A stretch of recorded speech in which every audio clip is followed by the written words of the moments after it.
शिवाय। ओम नमः शिवाय। ओम नमः शिवाय। ओम नमः शिवाय। ओम नमः शिवाय। ओम नमः शिवाय।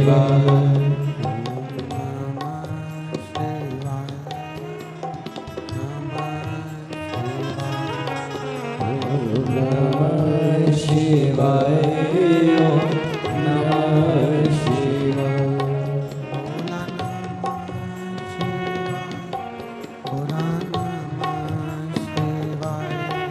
भोला नमः शिवाय। भोला नमः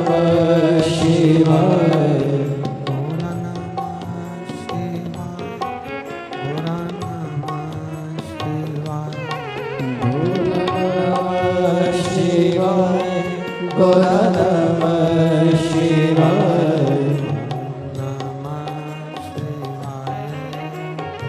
नमः शिवाय। ओम नमः शिवाय। शिवाय ओम नमः शिवाय।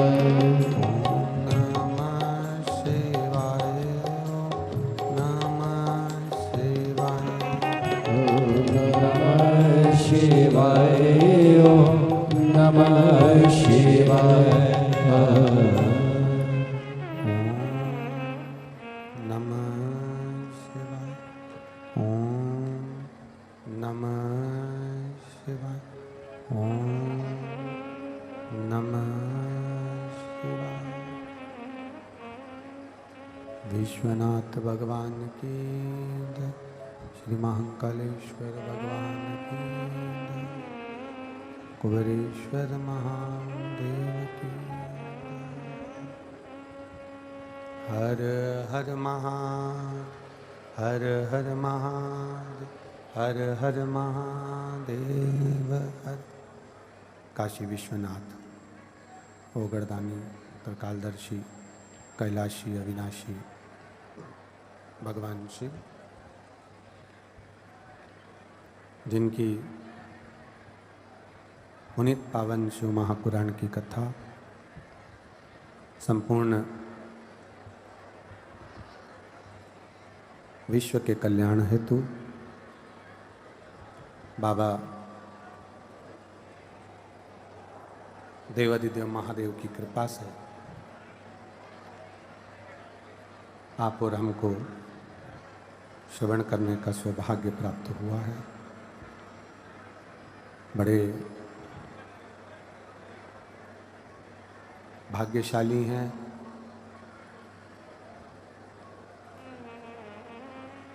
अलवर के सभी श्रोता भाई बहन जो इस पुनीत पावन शिव महापुराण की कथा को श्रवण कर अपने जीवन को सार्थक बना रहे हैं। राजा भर्तरी की तपोस्थली,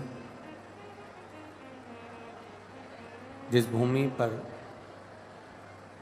बैठकर राजा भर्तरी ने पांडवों ने तप साधना करी। महाभारत काल से इस अलवर की भूमि की प्रधानता रही है।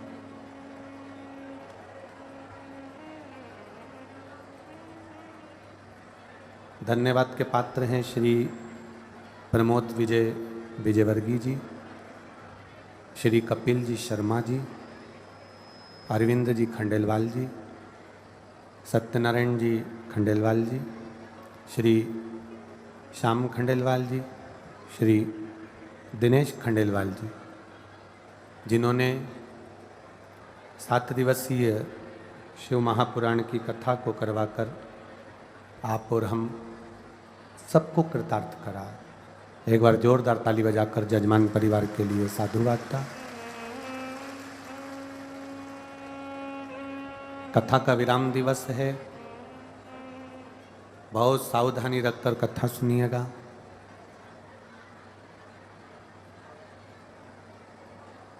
मेहमान जाते हैं तो घर के बच्चों को 100, 200, 500 रुपये देकर जाते हैं, उसी तरह आज कथा का विराम दिवस है।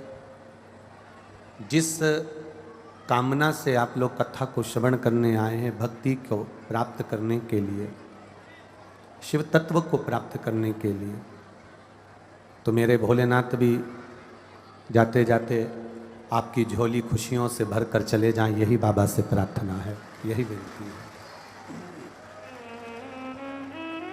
अपने आस पड़ोसी कितनी भी बात करे पर अपन चुप रहकर बाबा की कथा का लाभ लीजिए।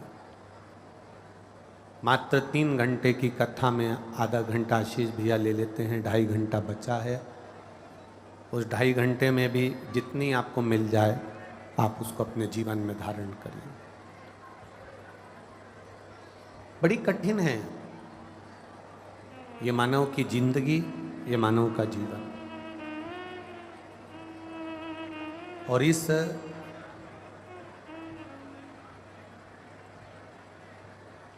मानव के जीवन में भी सबसे ज़्यादा कठिन है भगवत भजन करना।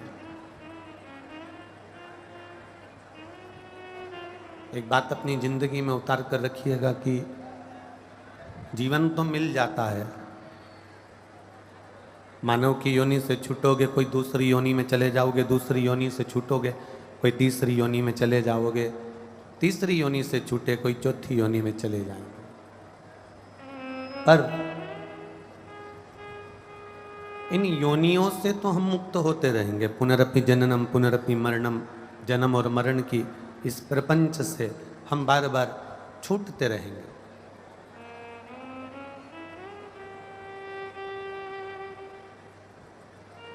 पर इन प्रपंच से मुक्त कैसे होंगे? इन प्रपंचों से मुक्त होने का भी तो कोई तरीका होना चाहिए। इन प्रपंचों से मुक्त होने का भी कोई एक तत्व होना चाहिए, एक तरीका होना चाहिए कि हम इनसे मुक्त हो सके। सनातन हिंदू धर्म में तुलसीदास बाबा ने 5 रत्न कहे हैं। तुलसीदास बाबा 5 रत्नों का वर्णन करते हैं कि 5 रत्न अपनी जिंदगी में होना चाहिए। जितने भी भाई बहन आस्था चैनल के माध्यम से कथा सुन रहे हैं, फेसबुक यूट्यूब के माध्यम से कथा सुन रहे हैं, या इस पावन प्रांगण में बैठकर कथा सुन रहे हैं, वो भी इन 5 रत्नों का स्मरण रखें। तुलसीदास जी कहते हैं ये 5 रत्न जिसके पास में होते हैं वो जिंदगी में कभी दुख को नहीं पाता। पहला, संत का मिलन, गुरु का मिलन, संत का मिलन, तपस्वी का मिलन, कोई भगवान का अविरल भक्त हो उसका मिलन। 5 रत्न में से एक रत्न है भगवान के भक्त का मिलन, संत का मिलन, साधु का मिलन। और 5 रत्न में दूसरा रत्न है भगवान की कथा। चाहे तुम राम जी की कथा सुनो, चाहे तुम शिव जी की कथा सुनो, चाहे तुम कृष्ण की कथा सुनो, अगर आप भगवान की कथा में रमे हुए हो, शिव कथा में रमे हुए हो, तो समझ लेना 5 रत्न में से एक रत्न आपके पास में है, हरि की कथा, प्रभु की कथा, भगवान की कथा। एक रत्न तुम्हारे पास है। थोड़ा प्रेशर बढ़ा। 5 रत्न में से दूसरा जो रत्न है वो है हरि कथा, प्रभु की कथा। और शिव महापुराण की कथा कहती है तीसरे नंबर का जो रत्न है वो है दया करना, एक करुणा करना, दया। दया ये नहीं कि परिवार वालों पर कर रहे हो तो बाहर वाले पर ना करो, बाहर वाले पर कर रहे हो तो परिवार वाले पर ना करो, ऐसा नहीं है। दया ये नहीं देखी जाती कि ये घर का है कि बाहर का है।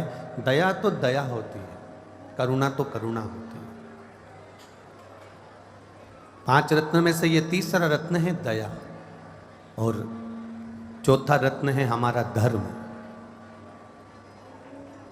जिस सनातन धर्म में हम रह रहे हैं, उस धर्म में हम क्या अच्छा कर जाएं, उस धर्म में हम क्या अच्छा कर सकते हैं और क्या अच्छा कर दें, ये धर्म की रक्षा कैसे हो सके। हम लोग अपनी अपनी भाषाओं में कहते हैं धर्म की जय हो, अधर्म का नाश हो, प्राणियों में और विश्व का कल्याण हो।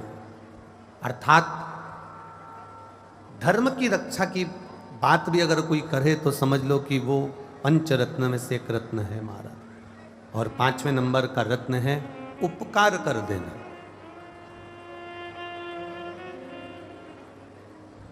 किसी पर कुछ उपकार कर दिया, एहसान कर दिया, कोई उनका कार्य कर दिया, किसी को आपने कुछ अच्छा कर दिया, उसके बाद में ये मत सोचना कि ये हमारे लिए कुछ करेगा। आप किसी को पानी पिला दो, आप किसी को भोजन करा दो, तो भोजन कराने के बाद में तुम ये विचार मत करना कि हम जब इसके घर जाएंगे तो ये हमको भोजन कराएगा, हम जब इसके घर जाएंगे तो हमको पानी पिलाएगा। ना ना ना ना, आप तो अपना कर्म करते चलो, अपने कार्य में तल्लीन बनते चलो, आगे उसकी मर्जी है वो आपको कहाँ ले जाकर छोड़ता है। पंच रत्न में तुलसीदास जी लिखते हैं 5वें नंबर का रत्न है उपकार कर देना, और उपकार कर कर किसी का कार्य कर कर उपकार कर कर छोड़ देना कि अब आगे उसकी मर्जी, आगे उसका मन, आगे उसकी मर्जी है। ये उपकार करने के बाद में छोड़ दिया है। परशु महापुराण की कथा कहती है कि जो ये पंच रत्न है, इन पंच रत्न में सबसे प्रबल रत्न कौन सा है, तो कहा इन पंच रत्न में सबसे प्रबल रत्न है किसी संत सतगुरु का, किसी शिव भक्त का, किसी राम भक्त का, किसी कृष्ण भक्त का आपसे मिलन हो जाना। और दूसरा रत्न भारी है भगवान शंकर की कथा को श्रवण कर लेना, भगवान की भक्ति को श्रवण कर लेना। ये बहुत कठिन है। और तेरी कृपा बिना न हिले एक भी अणु, लेते हैं श्वास तेरी कृपा से तनु तनु। बखान क्या करूं मैं राखों के ढेर का, चपटी भभूत में खजाना कुबेर का। हे गंगाधार मुक्ति द्वार ओंकार तू, भोले ओंकार तू। आयो शरण तिहारी शंभु तार तार तू। शिव कथा कहती है, भगवान शंकर का संवाद कहता है, परिवार को पालो, कुटुंब में रहो, पत्नी बच्चों के लिए उनकी इच्छा पूर्ण करो, मना नहीं है। हम आपको अगर बोल दें कि आप अपने बच्चों को ना पालो या अपनी पत्नी और परिवार के जो भी कार्य हैं वो ना करो, तो ऐसा नहीं हो सकता। परिवार में रहो, अपने पत्नी के, अपने बच्चों के, अपने माता पिता के, अपने कुटुंब की जो इच्छाएं हैं वो पूर्ण करो। कोई तुमसे कहे कि मुझे ये ला कर दो, तो आपको ला कर देना है। कोई कहे आपको, आपका परिवार का व्यक्ति कि मुझे ये चाहिए, आपको देना है, मना नहीं। परिवार, कुटुंब, पत्नी, बच्चे, इन सबकी इच्छाएं पूरी करना है आपको। परशु महापुराण की कथा कहती है, इनकी इच्छा पूरी करने में, इनके मन के मनोरथ को पूर्ण करने में, इनकी इच्छाओं को पूर्ण करने में कोई ऐसा काम आप अपने हाथों से मत कर जाना, ऐसा काम अपने जिंदगी में मत कर जाना कि इनकी तो इच्छा पूरी हो जाए पर आपकी जिंदगी नरक हो जाए। ऐसा कार्य अपने जीवन में कर कर मत जाए। ऐसा कार्य कर कर मत जाना कि मालूम पड़े कि इनकी तो इच्छा पूरी हो गई। पत्नी ने कहा मुझे ये ला कर दो, तुमने ला कर दे दिया। बच्चों ने कहा मुझे ये ला कर दो, तुमने ला कर दे दिया। किसी ने कहा मुझे ये ला कर दो, तुमने ला कर दे दिया। इनकी तो इच्छा पूरी हो गई, इन्होंने तो कह दिया पापा मुझे ये चाहिए, मम्मी मुझे ये चाहिए, बेटा ने कहा, पत्नी ने कहा, स्वामी मुझे ये चाहिए। सबने कहा, कुटुंब वालों ने, परिवार वालों ने, सबने कहा हमको ये ला कर दो, हमको ये चाहिए। ऐसा ना हो जाए कि इनकी इच्छा पूरी करते करते करते करते करते करते एक सीमा ऐसी हो जाती है, एक समय ऐसा आ जाता है कि इनकी इच्छा पूरी करते करते करते करते हम गलत काम कर बैठते हैं। हम चोरी कर लिए, हम अपशब्द कह दिए, हम ताने दे दिए, अपने सिग्नेचर का अपने दुरुपयोग कर लिया, अपने शब्दों का हमने दुरुपयोग कर लिया, अपनी वाणी का हमने दुरुपयोग कर लिया। कहीं हमने इनकी इच्छा पूरी करते करते 1 रुपए की वस्तु को 10 रुपए में ना कर देना। महाराज शिव महापुराण की कथा कहती है अपने परिवार, अपने कुटुंब, अपने इष्ट की, अपने साथियों की इच्छा पूरी करने में कहीं तुम अहित ना कर जाओ। और जिस दिन इच्छा पूरी करते करते मालूम पड़े तुम गलत पथ पर चल बैठे, इच्छा पूरी करते करते तुम गलत मार्ग पर निकल गए, तो इनकी तो इच्छा पूरी हो जाएगी पर आपकी संपूर्ण जिंदगी नरक हो जाएगी। इसलिए इससे बचने का प्रयास करो। बिंदु और देवराज के साथ में हुआ क्या था? हुआ क्या था? बिंदु नाम का ब्राह्मण कुल में जन्म ले लिया। बिंदुक नाम का ब्राह्मण कुल में जन्म लेने के बाद अच्छी सुंदर पत्नी मिल गई। सुंदर पत्नी, कहते हैं बिंदुक की जो धर्म पत्नी थी इतनी सुंदर थी कि देवलोक की अप्सराएं उसके सामने फीकी थी। वो इतनी सुंदर, चंचुला इतनी सुंदर थी, बिंदुक की धर्मपत्नी इतनी सुंदर थी। और शास्त्र कहता है कि बिंदुक की पत्नी इतनी सुंदर होने के बाद भी बिंदुक एक बार एक मार्ग से निकल कर जा रहा था। उस मार्ग में वो चोरी का थोड़ा सा धन लेकर जा रहा था और उस मार्ग से निकलते निकलते निकलते निकलते उसको सामने एक सुंदर स्त्री नजर आ गई।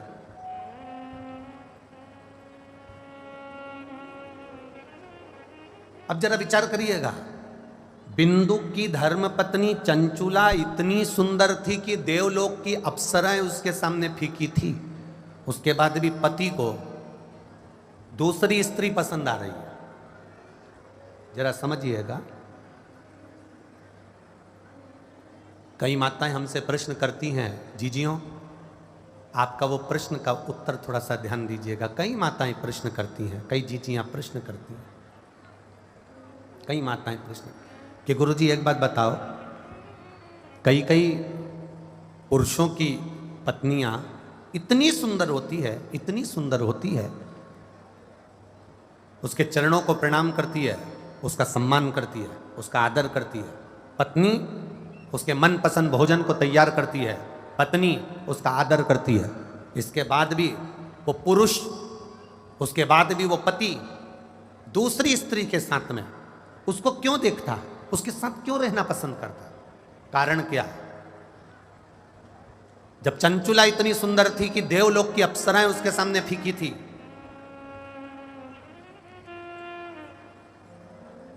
ये विराम दिवस की कथा है, अगर सुन ली तो आपकी जिंदगी सवर गई। महाराज ध्यान रखिए, चंचुला इतनी सुंदर थी कि देवलोक की अप्सराएं फीकी थी। फिर चंचुला का पति पर स्त्री को क्यों देख रहा है? चंचुला का पति पर नारी को क्यों देख रहा है? पर स्त्री के साथ रहना क्यों चाहता है? एक वेश्या के साथ में वो रहना क्यों चाह रहा है? एक गलत नारी के साथ में वो अपने को रखना क्यों चाह रहा है?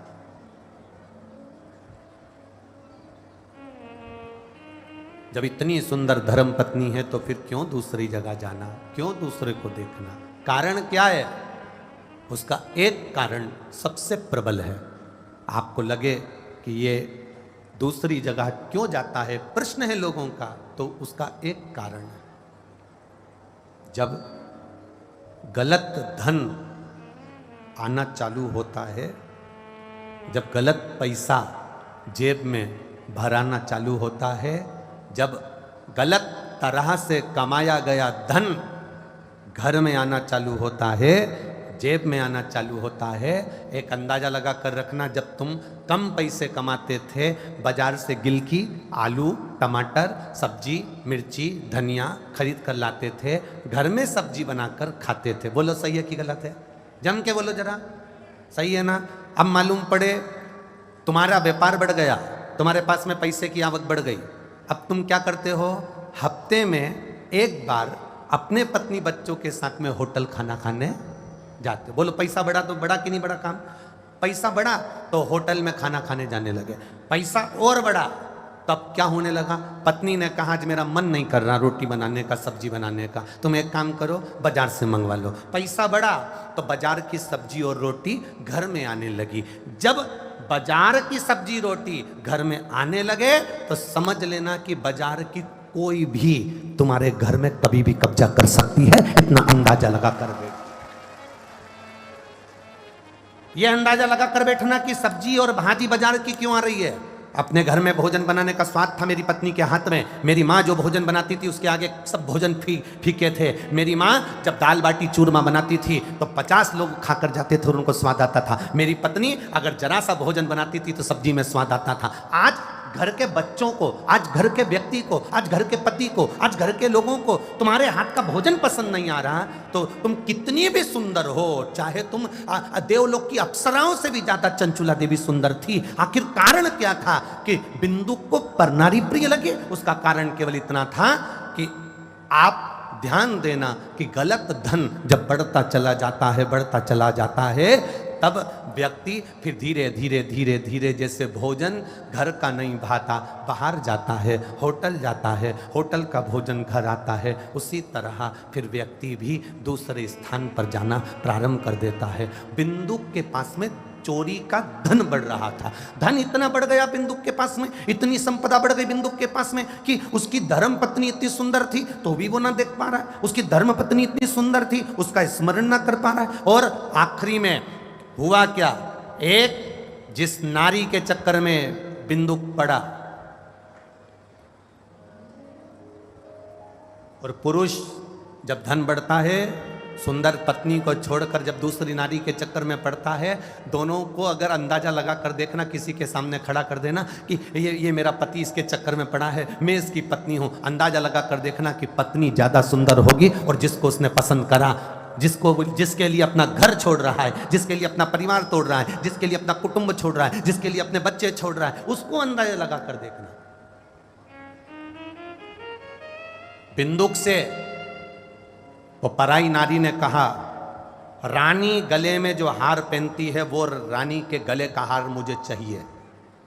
अब बिंदुक कहता मैं तो छोटा सा चोर हूं, लाता हूं, तुम्हें दे देता हूं, मैं कहां से वो रानी का हाल, मैं नहीं जानती। रानी का हार अगर मेरे पास में नहीं आया तो मेरे घर में पांव रखने की जरूरत नहीं, निकल जा बाहर। पत्नी कभी अपने पति से डिमांड नहीं करती कि मुझे 50,000 का ही मोबाइल ला कर देना, 1 लाख का मोबाइल ला कर देना, बस इतना कहती है जी मेरे पास मोबाइल नहीं है, तुम ला दोगे? और पति 5,000, 10,000, 15,000, 20,000 का मोबाइल भी ला कर देता है तो पत्नी खुश हो जाती है। पर पराई स्त्री तुम पर दबाव बनाकर कहती है मुझे इतने का ला कर देना वरना मेरे यहाँ पांव रखने की जरूरत नहीं है, और तो भी तुम गुलाम की तरह चले जाते हो, तो भी गुलाम की तरह चले जाते हो। और गया बिंदु, जिस राजा के घर में कभी नहीं जा पाया था, बिंदु उस रानी के कक्ष में पहुंच गया और रानी के कक्ष में जाकर उसके गले का हार चुरा कर लेकर आ गया। राजा के दूतों को मालूम पड़ा कि रानी के गले का हार कोई चुरा कर भागा है। दूत पीछे भागने लगे, राजा के गुप्तचर पीछे भागने लगे। बिंदु भागते भागते भागते भागते एक पराई स्त्री के भला करने के लिए अपने बच्चों को छोड़ा, अपनी पत्नी को छोड़ा, अपने कुल को छोड़ा, और पराई स्त्री के लिए धन इकट्ठा करने के लिए, पराई स्त्री को देने के लिए बिंदुक इतना इतना चोरी और अन्य कार्य करने लगा कि बिंदुक पानी में कहीं से कूद गया, मर गया, प्रेत योनि में पड़ गया। उसके प्रेत योनि में पड़ने पर वो पराई स्त्री ने एक बार भी ना तो पूजन करी, ना पाठ करी, ना अर्चना करी, ना पिंडदान करा, ना तर्पण करा। अगर पिंड भी कर रही है तो वो सुंदर स्त्री स्त्री कर रही है, उसकी पत्नी शिव महापुराण की कथा भी सुन रही है तो चंचुला सुन रही है, अपने पति को मोक्ष दे रही है तो चंचुला देवी दे रही है, अपने पति का उद्धार कर रही है तो चंचुला देवी कर रही है। जिस स्त्री को इसने ले जा कर दिया था, उसने कभी पिंडदान नहीं करा, उसने कभी तर्पण नहीं करा, उसने कभी ब्राह्मण को भोजन नहीं कराया। करा रही है तो पत्नी करा रही है, करा रही है तो पत्नी मोक्ष दे रही है, पत्नी। चंचुला देवी भगवान शंकर के सामने हाथ जोड़कर बैठकर कहती है मेरे पति को मोक्ष दे दो, जो पति पर नारी से लगा था।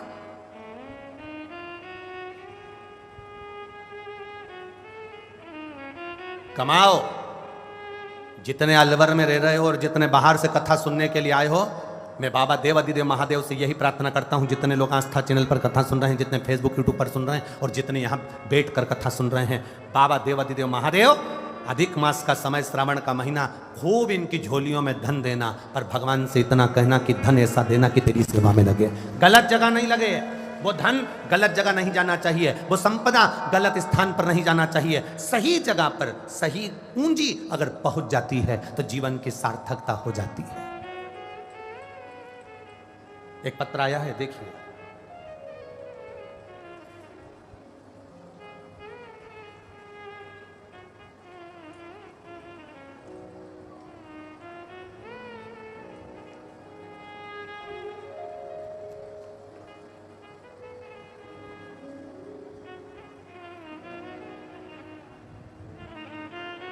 नरेंद्र कुमार शर्मा, तिवाड़ी, तिवाड़ी है, तिवाड़ी, कपिता देवी, मुंडावर, अलवर, राजस्थान। कहीं बैठे हैं? आप ही हैं? दोनों हाथ हिला दो एक साइड बार जी।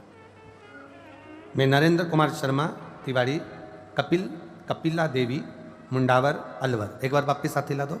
हर हर महादेव। गुरुजी, मेरा नौकरी को लेकर सन 2001 से, सन का ध्यान रखिएगा, कौन सा सन? 2001। 2001 मतलब आज से 23 साल पहले का, 22-23 साल पहले का स्मरण। 2023 से मेरी नौकरी को लेकर मुकदमा चल रहा था। Case Alwar, Jaipur high court, supreme court, Delhi तक पहुंचा, पर उसका कोई निर्णय नहीं आया। जब निर्णय नहीं आया तो लॉकडाउन से आपकी कथा सुनना प्रारंभ करा। आप कथा में कहते थे टीवी के सामने बैठकर भी अगर भगवान की भक्ति कर रहे हो। हमारे बीच में पूर्व मुख्यमंत्री आदरणीय श्री वसुंधरा राजे जी पधारी हैं। एक बार आ जाओ, जोरदार ताली बजाकर स्वागत करिएगा।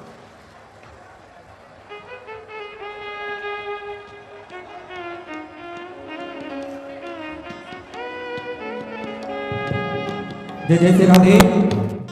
आज हमारे बीच में पूर्व मुख्यमंत्री आदरणीय वसुंधरा राजे जी सिंधिया हमारे बीच में पधारी हैं। एक बार जोरदार ताली बजाकर स्वागत करें।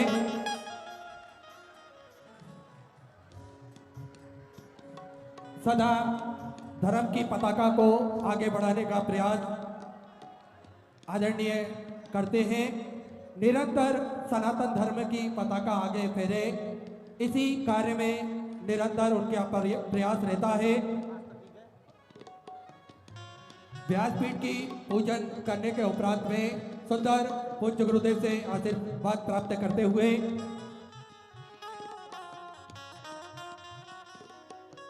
हमारे बीच में आदरणीय श्रीमती वसुंधरा राजे जी पधारी हुई हैं, जिन्होंने संपूर्ण क्षेत्र में सनातन धर्म की ध्वजा का पताका को फहराया है। एक बार जोरदार ताली बजाकर स्वागत।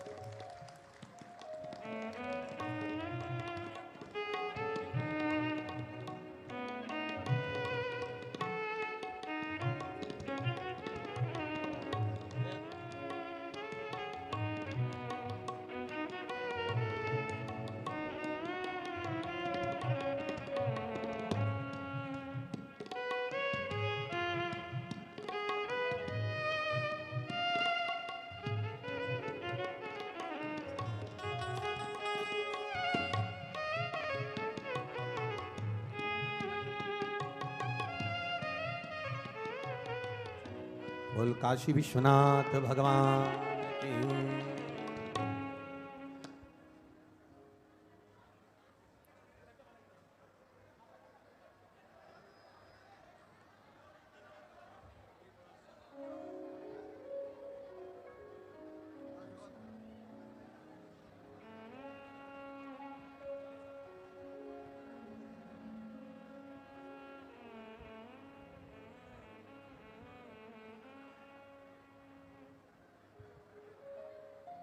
शिव कथा कह रही है, भगवान शंकर का संवाद कह रहा, शिव महापुराण की कथा कह रही है। बड़े भाव के साथ, दिल के साथ में बाबा देव अधिदेव महादेव से अपने हृदय की बात कही। 7 दिन की कथा में आज विराम दिवस है। भाव के साथ में भगवान देव अधिदेव महादेव से श्रावण का अधिक मास का प्रथम दिन शिव जी से अपने हृदय की बात बड़े भाव के साथ में दिल से बाबा से प्रार्थना करेंगे, भाव से कहेंगे। जिन कार्यकर्ताओं को जहां जगह मिल जाए वहां बैठ जाएं और बाबा से मन की बात बड़े भाव से करें। श्री शिवाय नमस्तुभ्यं, श्री शिवाय नमस्तुभ्यं, श्री शिवाय नमस्तुभ्यं, श्री शिवाय नमस्तुभ्यं, श्री शिवाय नमस्तुभ्यं। भोला सब दुख काटो मारा, ओ भोला सब दुख काटो मारा। शिव शंकर जपूं तेरी माला, भोले बाबा जपूं तेरी माला, भोला सब दुख काटो मारा, ओ भोला सब दुख काटो मारा। वेश मंगल मंगलकारी, वेश है मंगल मंगलकारी। शमशान वासी हमारा, शमशान वासी हमारा, ओ भोला सब दुख काटो मारा, ओ भोला सब दुख काटो मारा। शिव कथा कहती है एक विश्वास भीतर हो तो परमात्मा के मिलन में देरी नहीं होती। आपने करा विश्वास परमात्मा, परिवार की इच्छा पूरी करो, बच्चों की इच्छा पूरी करो, पर उन इच्छा को पूरी करने में कहीं हमसे कोई चूक ना हो जाए, हमसे कोई गलती ना हो जाए। बिंदुक प्राण छोड़े जब बिंदुक ने, उसके जब प्राण छूटे बिंदुक के, गलत स्त्री का संग पड़ गया बिंदुक। अब शिव महापुराण की कथा या भगवान देवाधिदेव महादेव से आराधना कौन कर रही है? बिंदुक की धर्मपत्नी चंचुला देवी। अब बिंदुक ने जिस स्त्री के लिए, बिंदुक ने जिस नारी के लिए राजा के घर में चोरी करी, रानी के गले का हार चुराया, क्या उस नारी ने बिंदुक के लिए कोई व्रत करा? अरे बोलो तो जम के, करा कोई व्रत? नहीं। कोई साधना करी? नहीं। कोई तप करा? नहीं करा। करा तो किसने करा? बिंदुक की धर्मपत्नी। बिंदुक की धर्मपत्नी ने वो आराधना, तप, साधना जो कुछ करा वो बिंदुक की धर्मपत्नी ने करा। तो फिर निवेदन है, जैसे थोड़ा सा धन था तो घर का भोजन ठीक लग रहा था, धन की वृद्धि जब होती चली गई तो घर का भोजन ठीक नहीं लगा, तो होटल का भोजन ठीक लगने लगा। उसी तरह जब धन आता है तो गलत गलत मार्ग में वो पैसे को, वो व्यक्ति को लेकर चला जाए। स्वयं माता लक्ष्मी जी की माँ भगवान विष्णु भगवान की सासू जी ख्याति देवी, भगवान नारायण की सास भगवान विष्णु जी की सासू जी ख्याति देवी।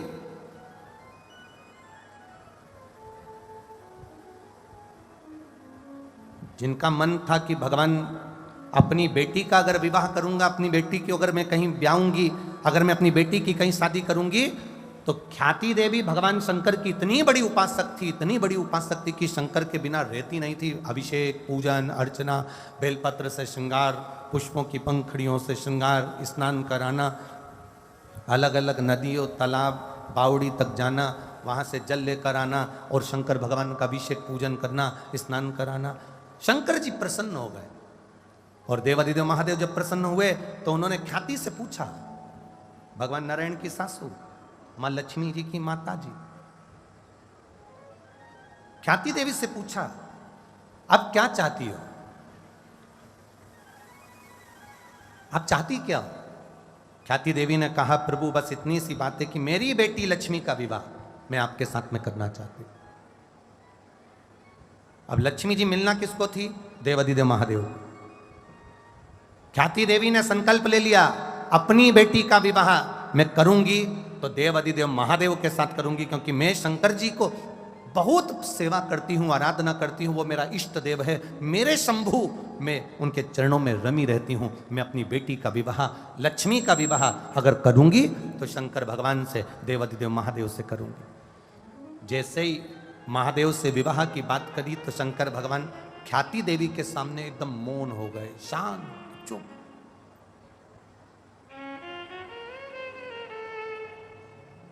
अब एकदम मौन होकर बैठे हैं मेरे महादेव। शिव जी ने ध्यान लगाकर देखा, आखिर ख्याति देवी तो लक्ष्मी जी को मुझे देना चाहती है, पर लक्ष्मी जी के मन में क्या भाव है? तो भगवान शिव जी ने ध्यान लगाकर देखा कि लक्ष्मी जी तो नारायण के चरणों की दासी बनना चाहती है और भगवान नारायण भी लक्ष्मी को अपना बनाना चाहते हैं। शिव जी ने कह दिया, ख्याति आप मेरी आराधना करती हो, मेरी साधना करती हो। कई लोगों का भाव होता है कि हमने जो सोचा है भगवान हमको वो दे देना, हमने जो विचार करा है भोलेनाथ हमको वो दे देना।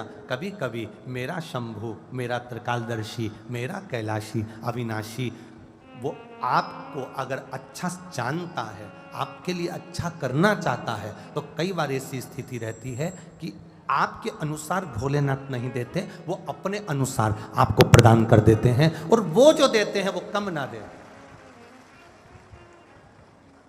एक मां, बच्चा भूखा है, बहुत तेज भूख लग रही बच्चे को, और माता के पास में दूध रखा हुआ है गिलास में, और बच्चा कह रहा है, मां मुझे दूध दे दे, मुझे भूख लग रही है, जल्दी दे मां, बहुत दूध दे दे, जल्दी से जल्दी दे मां, जल्दी दे। बच्चा रो रहा है, बिलख रहा है, किलकारियां मार रहा है, चिल्ला रहा है, भूख लग रही है। मां जानती है मेरे बच्चे को भूख लग रही है, मां को मालूम है ये मेरा बेटा है और इसको भूख लग रही है, पर मां के पास में दूध का गिलास भर कर रखा हुआ और मां बच्चे को दूध नहीं दे रही है।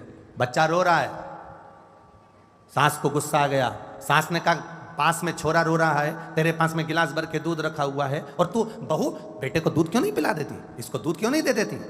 रो रहा है बच्चा, चिंघाड़ रहा है, चीख रहा है, चिल्ला रहा है, और मां उसके पास में गिलास भरकर दूध रखा है, पर मां अपने बच्चे को दूध नहीं पिला रही है, मां अपने बच्चे को दूध नहीं दे रही है। तो मां से सास ने चिल्लाया, ससुर ने चिल्लाया, इसको दूध क्यों नहीं देती है, गिलास भरकर रखा है। मां कहती है, कैसे अपने बच्चे को दूध पिला दूं, क्योंकि दूध बहुत गर्म है, गर्म दूध अगर बच्चा पिएगा तो उसका मुंह जल जाएगा। मैं बच्चे के हित की बात करती हूँ। मेरे माता पिता भगवान शिव और पार्वती, जगत जननी दुर्गा भवानी अष्टभुजा धात्री महा अम्बा जगदम्बा, मेरे भगवान राम, मेरे भगवान कृष्ण, मेरे शिव, मेरे ओघड़दानी, मेरे शंकर।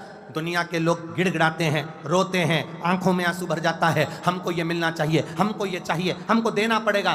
भगवान कई बार किसी किसी के मन की मनोकामना पूर्ण नहीं करते, उसमें दुख मत मनाना। शंकर भगवान तुम्हारे पिता है, माता है, वो विचार करे होंगे कि तेरे लिए क्या अच्छा है और क्या बुरा है, ये उसने विचार कर कर रखा। बोल बम का नारा है, उसने विचार कर रखा है कि तुमको देना क्या है, उसने विचार कर रखा है कि तुम्हें दूंगा क्या। और खाली ना जाता कोई दर से आवाज नहीं आई, जरा जम के बोलो जरा। खाली न जाता कोई दर से तुम्हारे मैं भी बाहें अपने हृदय से लगा लो गिरा जा रहा हूँ उठा भोले अपने दर से अब तो न टालो गिरी जा रही हूँ उठा।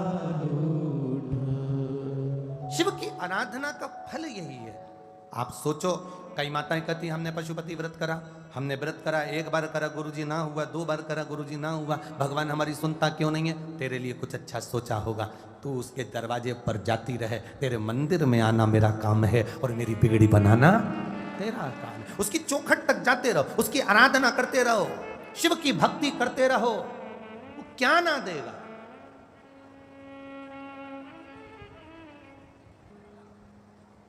कल एक यजमान परिवार में से एक भैया जी कह रहे थे, गुरुजी हमारे घर के लोग भगवान कृष्ण को मानते हैं तो वो शंकर जी की कथा में नहीं आए, शिव जी की कथा में नहीं पहुंचे। तो हमने कहा क्यों नहीं पहुंचे? तो कि वो भगवान कृष्ण को मानते। तो हमने कहा उनको ये नहीं कहा कि भगवान कृष्ण की 16,108 रानियां थी।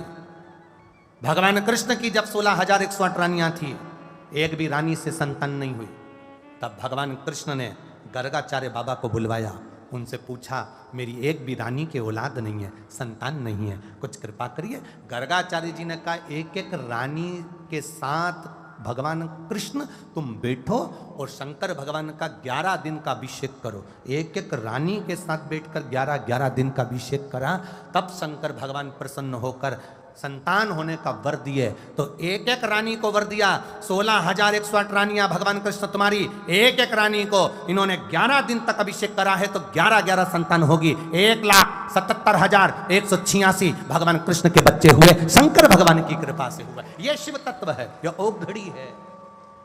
देवता देते हैं पल्ला झाड़ कर और मेरा महादेव देता है छप्पर फाड़ कर। जब देता है वो कम नहीं देता है। राम जी महाराज को दिया, लंका का राज्य दे दिया।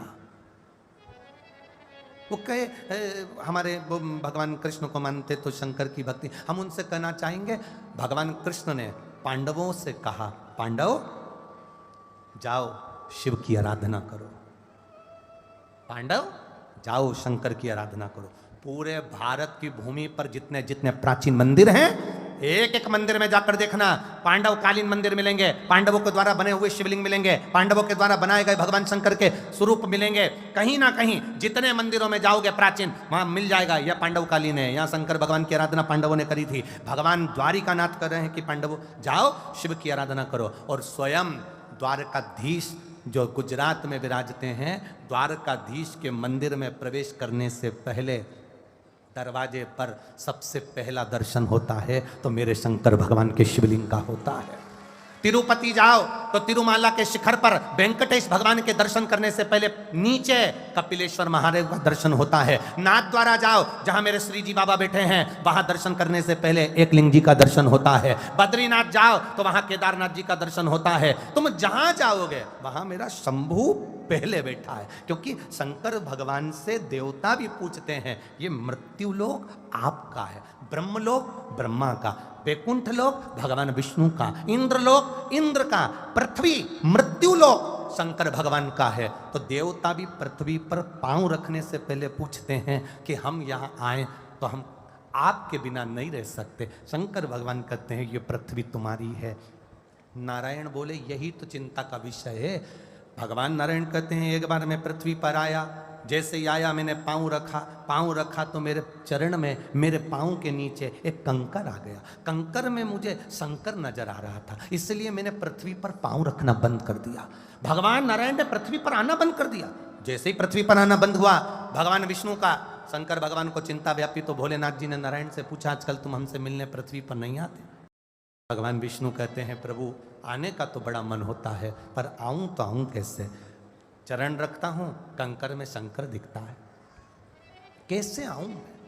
भगवान शंकर ने कहा, नारायण आपके बिना हम नहीं रह सकते और हमारे बिना आप नहीं रह सकते। एक काम करो ना, ये चरण का काम ही खत्म कर दो, कुछ ऐसे बन जाओ ना कि तुम मुझसे लपट कर रहो, चिपक कर रहो, जैसे कंकर से चिपक कर कोई रह सकता हो, ऐसे तुम रहो और चरण हटा दिए जाएं। तो भगवान नारायण ने कहा, आप बताओ मैं क्या बन जाऊं? भगवान शंकर ने कहा, तुम सांप बन जाओ, सांप बनकर कंकर से भी चिपक कर चलोगे, पांव रखने का काम ही नहीं पड़ेगा।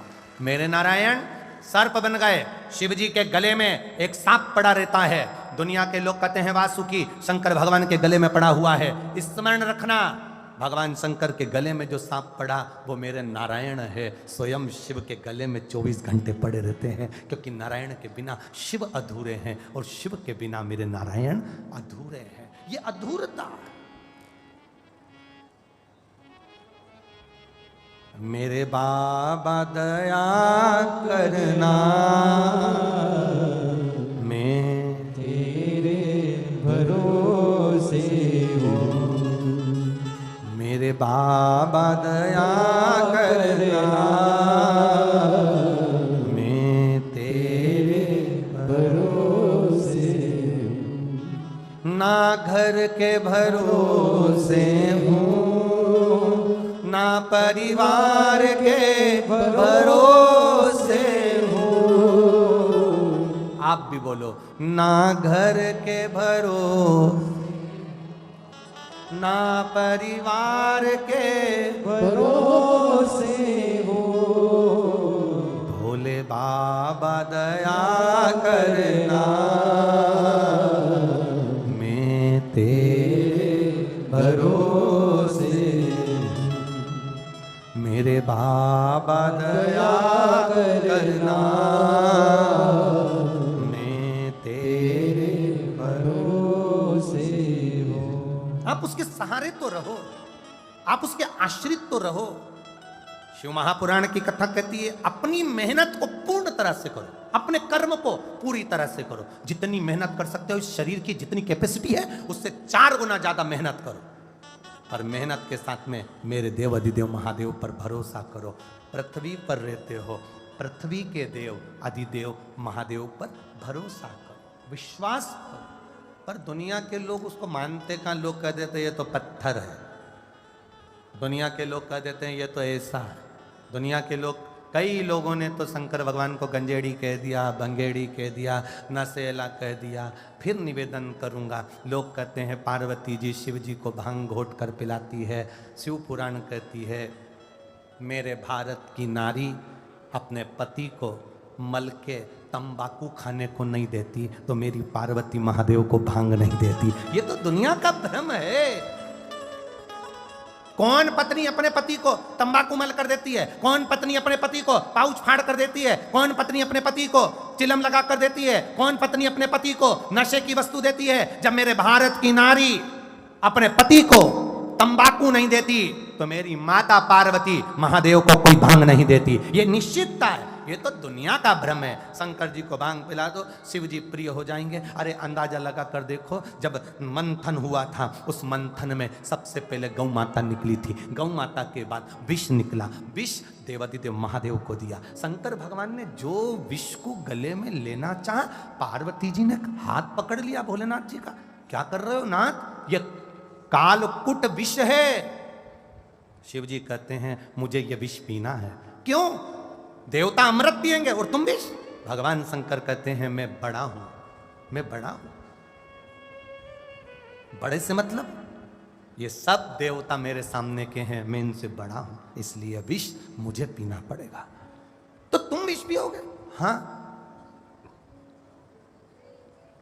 शंकर भगवान ने कहा मैं अकेला विष थोड़ी ना पीऊंगा, तो कौन पिएगा? पार्वती जी से भगवान शिव जी ने कहा आधा शरीर मेरा है और आधा शरीर तेरा है। बहुत विवाद वाली बात होती है महाराज जी, बहुत विवाद।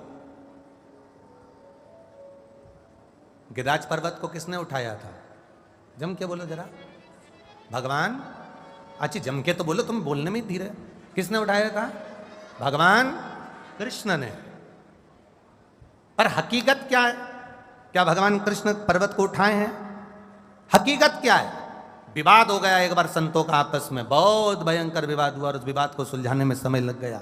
प्रयागराज की भूमि थी और संत समागम चल रहा था, उसमें विवाद हो गया। पर्वत किसने उठाया? 7 कोस का पर्वत, 21 किलोमीटर का पर्वत भगवान कृष्ण ने उठाया। तब उसी समय पर एक साधारण सा योगी, सन्यासी, तपस्वी, साधक उठकर कहता है पर्वत कृष्ण ने नहीं उठाया, पर्वत तो राधा रानी ने उठाकर रखा था। पर्वत राधा ने उठाया। संत की बात सुनकर सब बिखर गए। भगवान कृष्ण ने पर्वत उठाया। संत कहते हैं ये जो आधा स्वरूप है, सीधा हाथ का जो स्वरूप है पुरुष का, वो पति का होता है, और लेफ्ट हैंड उल्टा हाथ का जो स्वरूप है वो पत्नी का होता है। तो आधे भगवान कृष्ण इधर वाले साइड पर है और पर्वत उठाया उन्होंने उल्टे वाले हाथ से। तो पर्वत फिर किसने उठाया? राधा रानी ने उठाया। पर्वत कौन उठा रहा है? राधा रानी।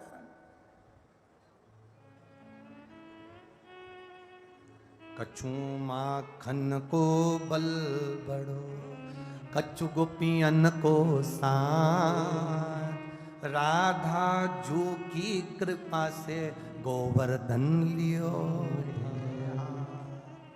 गोवर्धन। आप लोग तो अलवर वाले हो, राजस्थान वाले हो। गिरिराज पर्वत का कुछ हिस्सा राजस्थान क्षेत्र में भी आता है। तो आप लोगों को तो छाती तान कर चढ़ना चाहिए कि हम गिरिराज जी की शरण में हैं, हम गोवर्धन नाथ जी की शरण में। ये एक उमंग और एक उत्साह वाला विषय है। तुम्हें तो छाती तान कर चलना चाहिए। वो फिर वही बात आ गई, हम तो बाबा के भरोसे रहते, हम तो बाबा के भरोसे। अपने स्थान पर बैठकर भगवान शिव से हृदय से, भाव से, मन से बाबा देवादिदेव महादेव से प्रार्थना करिए। दिल से जहां जगह मिल जाए वहां बैठकर बाबा देवादिदेव महादेव से प्रार्थना, भाव के साथ, दिल से। श्री शिवाय नमस्तुभ्यं, श्री शिवाय नमस्तुभ्यं, श्री शिवाय नमस्तुभ्यं, श्री शिवाय नमस्तुभ्यं, श्री नमस्तुभ्यं। भोला सब दुख काटो मारा, ओ भोला सब दुख काटो मारा। शिव शंकर जपो तेरी माला, भोले बाबा जपो तेरी माला, भोला सब दुख काटो मारा, ओ भोला सब दुख काटो मारा। वेश मंगल मंगलकारी, वेश मंगल मंगलकारी, शमशान वासी हमारा, शमशान वासी हमारा, ओ भोला सब दुख काटो मारा, ओ भोला सब दुख काटो मारा। शिव कथा कहती है, भगवान शंकर का चरित्र कह रहा है, शिव महापुराण वर्णन कर रही है। अपनी कमाई, अपनी संगत गलत स्थान पर नहीं। गलत स्मरण में नहीं। बिंदुक की चली गई,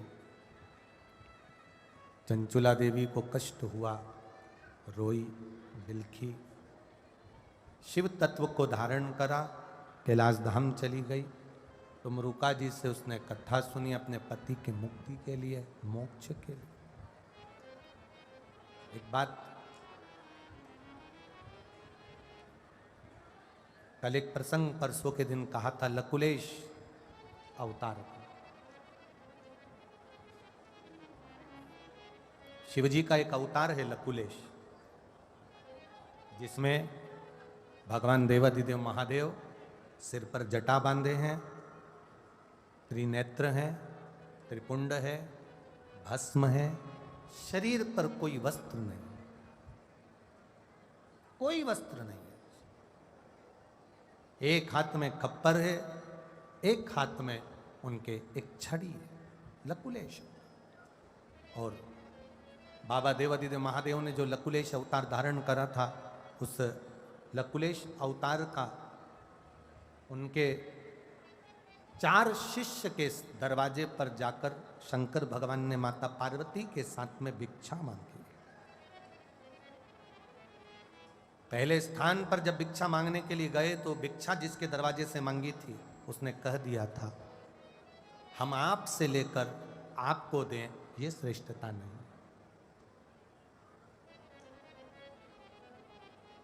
पार्वती जी ने शंकर भगवान से कहा कि आप जिसके दरवाजे से भिक्षा मांग रहे हो वो आपको भिक्षा नहीं दे रहा। शंकर भगवान ने कहा, उसने कहा ना कि मैं आपसे लेकर आपको दूं, ये कहां की श्रेष्ठता। एक व्यक्ति दोस्त के यहां मिलने के लिए गया, कोई गिफ्ट लेकर नहीं गया। अब जब वो पहुंच गया, वहां पर बैठ गया, बैठने के बाद उसने देखा कि मेरे दोस्त के यहाँ आया हूं और कितना आदर कर रहा है, मैं इसके लिए कुछ लेकर नहीं आया। तो दोस्त ने उसने क्या करा, दीवार पर से एक फोटो को निकाल लिया, कागज में लपेट लिया, लपेट कर अखबार में लपेट कर उसी के घर का अखबार, उसी के घर की फोटो, उसी को लपेट कर बैठ गया। दोस्त जैसे ही पानी लेकर आया, इसने वो अखबार में लपेटा हुआ जो फोटो था उसको दे दिया, मैं तेरे लिए गिफ्ट लाया हूं। उसने अंदर रसोई घर में जाकर उसको खोला तो उसने देखा, ये तो मेरे ही घर का है, ये तो मेरे ही घर का है, और मेरे ही घर का फोटो निकाल कर मुझको दे दिया। मित्र को बुरा नहीं लगा, कोई बात नहीं, मेरे घर का निकाल कर दिया है ना, दूसरे के घर का तो निकाल कर नहीं लाया, कोई बात नहीं। अब जरा विचार करिएगा, उसी के घर का फोटो निकालकर उसको ही दे दिया तो मित्र को बुरा नहीं लगा। उसी तरह हमको लगता है कि हम फोटो दे रहे हैं, हमको लगता है हमने ये दिया, पर शंकर भगवान की कथा कहती है, तुम अगर मुझे 1 लोटा जल समर्पित कर रहे हो तो वो जल देने वाला मैं हूं, एक बेलपत्री समर्पित कर रहे हो तो पृथ्वी पर वृक्ष लगाने वाला मैं हूं। अगर मुझे आप 1 चावल का दाना दे रहे हो, अन्न को पृथ्वी से प्रकट करने वाला मैं हूं। 1 धतूरा मुझे दे रहे हो, वो भी मेरा दिया हुआ है, ये किसी दूसरे का नहीं जो तुम मुझे दे रहे हो। अरे तेरा ही दिया हमने खाया पिया है, तेरा शुक्रिया है, तेरा शुक्रिया है। हम अगर पानी भी भगवान को 1 लोटा जल भी दे रहे हैं तो उसमें यह भाव होना चाहिए कि हमारा कुछ भी नहीं, ये तो आपने दिया है, आपको समर्पित है। एक बेलपत्र शंकर भगवान को, किसी देवता पे चढ़े हुए फूल उठाकर वापिस उसी देवता पर कभी नहीं चढ़ते।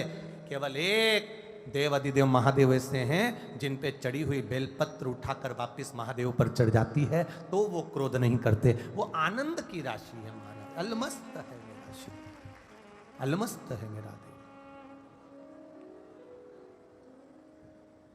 तेरी पूजा में जल ले आई, उसे मछली भी झूठा कराए, जल चढ़ा रहे हैं तो झूठा है। तेरी पूजा में दूध ले आई, उसे बछड़ा भी झूठा कराए, दूध चढ़ा रहे हैं वो भी झूठा है। अब अपनी बारी है तो अपन कौन से सत्यवान है? अरे बोलो तो, अपन भी तो दिन भर में कितना झूठ बोलते होंगे। अपन भी तो जिंदगी में कितना असत्यता करते होंगे, उसके बाद भी मेरे महादेव के चरणों में जाते हो, महादेव गले से लगा लेता है, क्योंकि वो पिता है, पिता।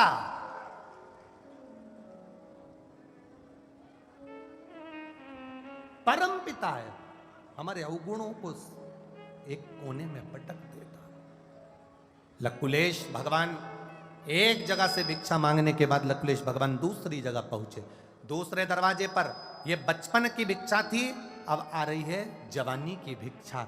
दरवाजे पर आवाज लगाई, भिक्षाम देही। दरवाजे से निकलकर कोई बाहर आया, आते सी कहा, बाबा क्या चाहिए आपको? शंकर भगवान लकुलेश महादेव कह रहे हैं, मुझे केवल भूख लगी है, कुछ दोगे? मुझे भूख लगी है, कुछ दोगे?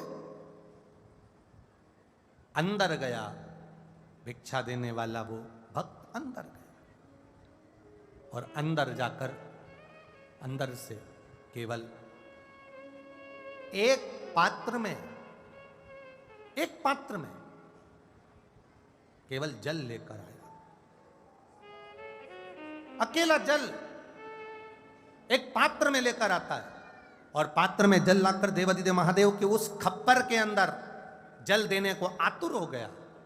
देवाधिदेव महादेव ने उस जल को खप्पर में नहीं, अपनी हथेली पर लिया और उसका आचमन मेरे महादेव ने किया। जब आचमन किया, पार्वती जी ने कहा, आपने इससे खाने के लिए भोजन मांगा था और इसने आपको पानी दिया, आपको क्रोध नहीं आया?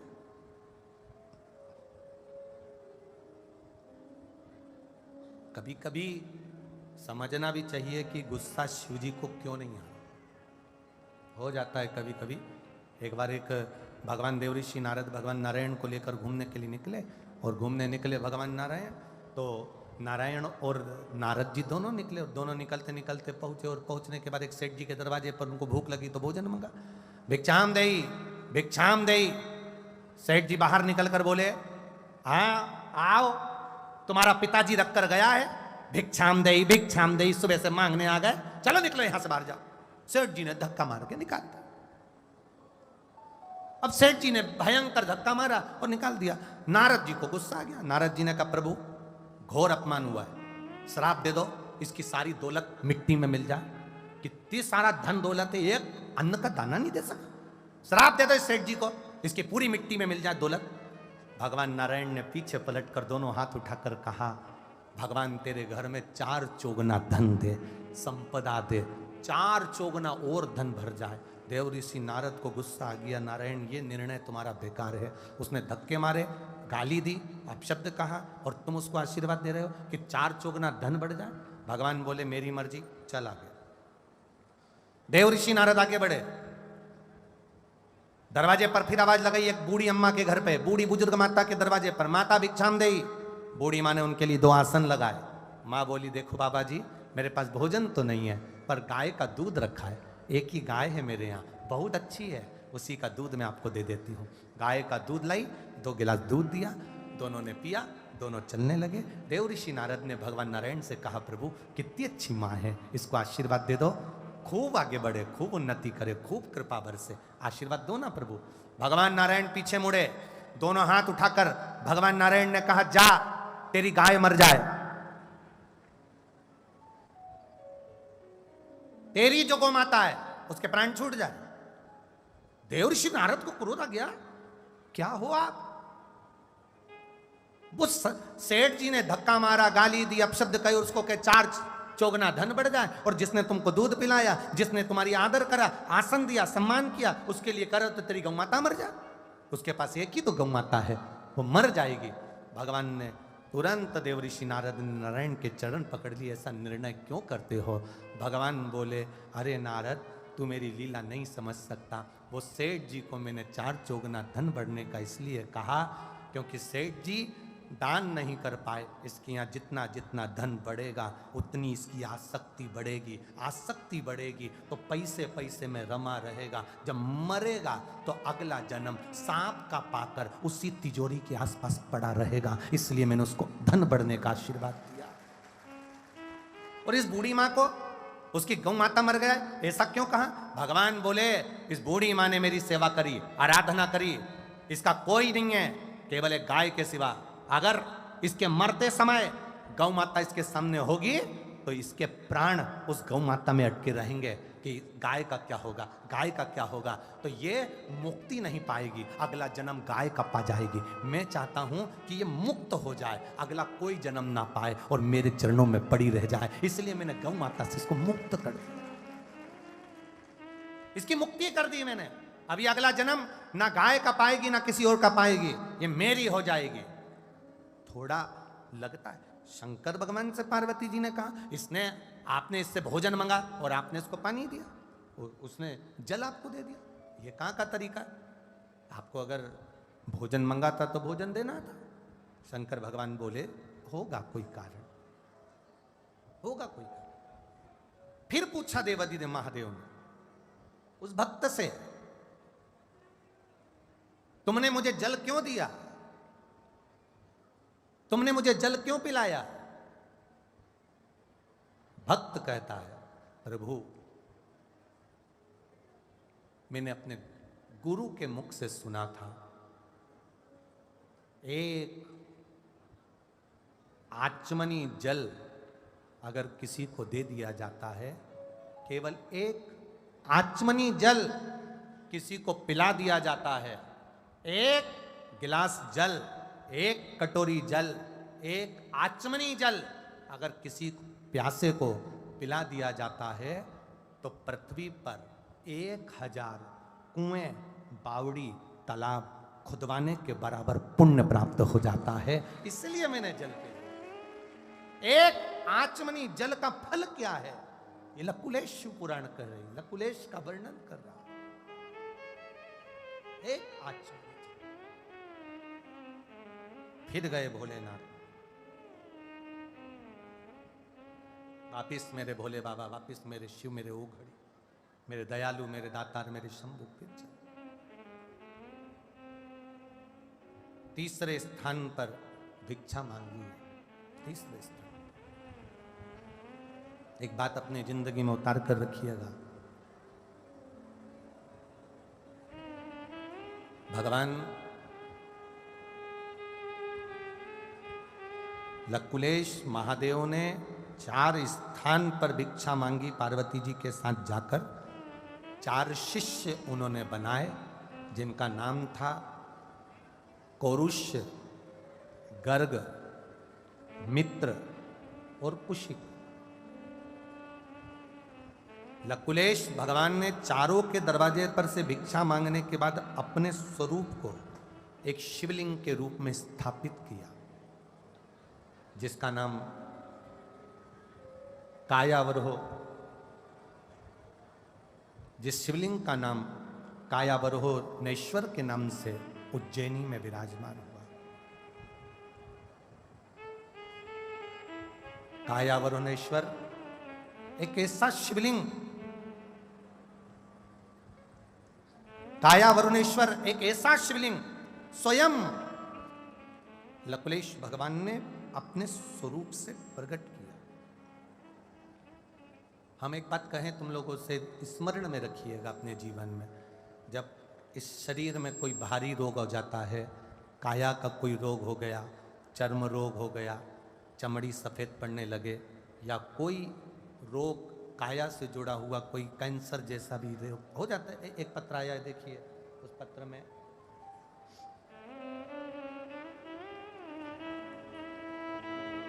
श्रीमती प्रेम देवी, विजय कुमार शर्मा, पता ससुराल 122 शिव कॉलोनी, टोंक रोड, जयपुर। कहीं बैठी हो तो हाथ हिला सकती हैं, अगर कहीं बैठी हो तो दोनों हाथ अपने हिला सकती हैं।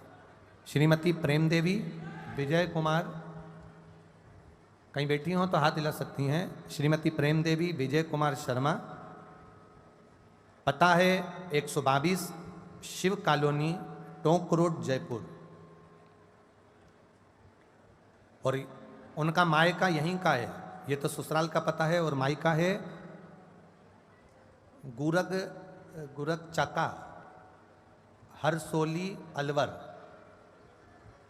है, गुरग गुरज का, तो उनका मायका यहाँ पर है गुरज का हरसोली अलवर। कहीं बैठी हो तो हाथ हिला सकती हैं, अगर कहीं बैठी हो तो अपना हाथ हिला सकती हैं। दिख गई क्या? किस पंडाल में है?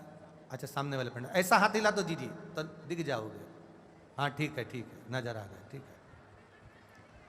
गुरुजी, मेरे भाई के गले में एक गांठ हो गई, जो कि हमने जयपुर के डॉक्टरों को दिखाया तो उन्होंने कैंसर बताया, कैंसर की गांठ बताई।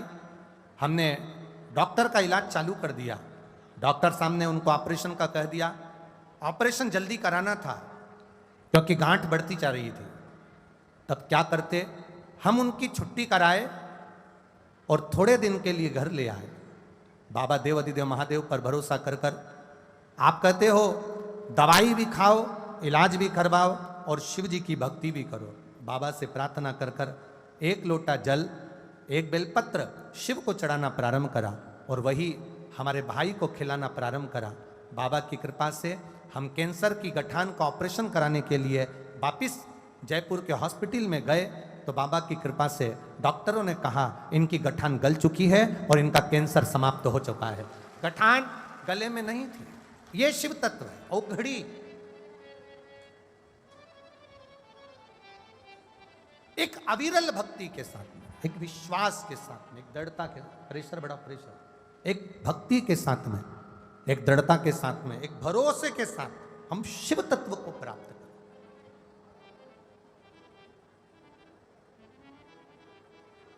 लकुलेश महादेव, कायावरेश्वर महादेव का स्मरण हमारे यहाँ वर्णन किया गया। कभी योग लगे तो दुर्वा के, दुर्वा रखिए ना, ऐ ललित दुर्वा ला के दो। अभी यहां से दी थी ना व्यासपीठ से दुर्वा।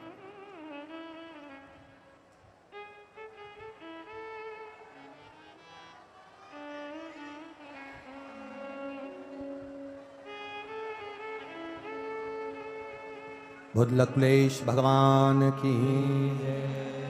तो ये दुर्वा का जो क्रम है इसको जरा समझिएगा बहुत अच्छे से, सावधानी से। दुर्वा की इस तरह से जो ये भाग रहते हैं, ऐसे 7 भाग दुर्वा के लेना है। कितने भाग लेना है? 7 भाग। 7 भाग दुर्वा के लेकर 5 बेलपत्र के साथ, बेलपत्री कितनी होना चाहिए? 5। 7 भाग दुर्वा के लेना है, 5 बेलपत्र लेना है और लकुलेश महादेव का नाम लेकर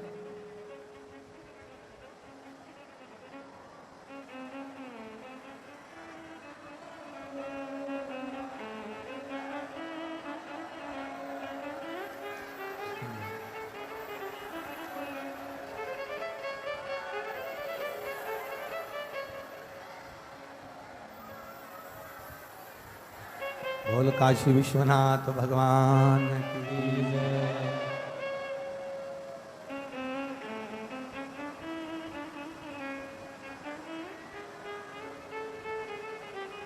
लकुलेश भगवान का नाम लेकर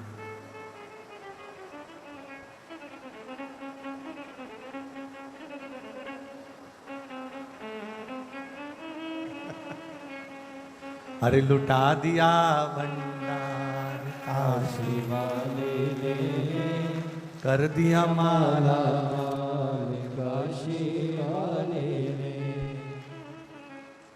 मिल गया बाबा की कृपा।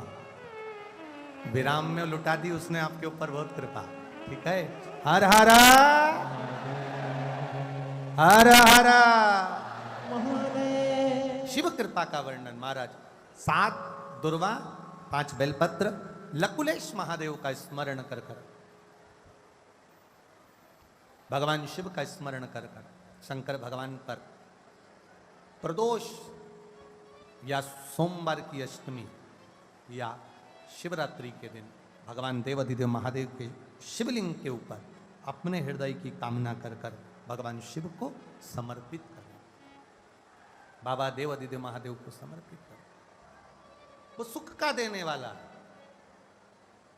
जैसे लकुलेश भगवान माता पार्वती के साथ में तीसरे दरवाजे पर भिक्षा मांगने जाते हैं, वहां फिर भिक्षा के लिए पात्र फैलाते हैं, फिर कहते हैं मुझे भूख लगी है भोजन दो, पर वहां से भी अगर कुछ प्राप्त हुआ तो केवल जल की मात्रा ही प्राप्त हुई।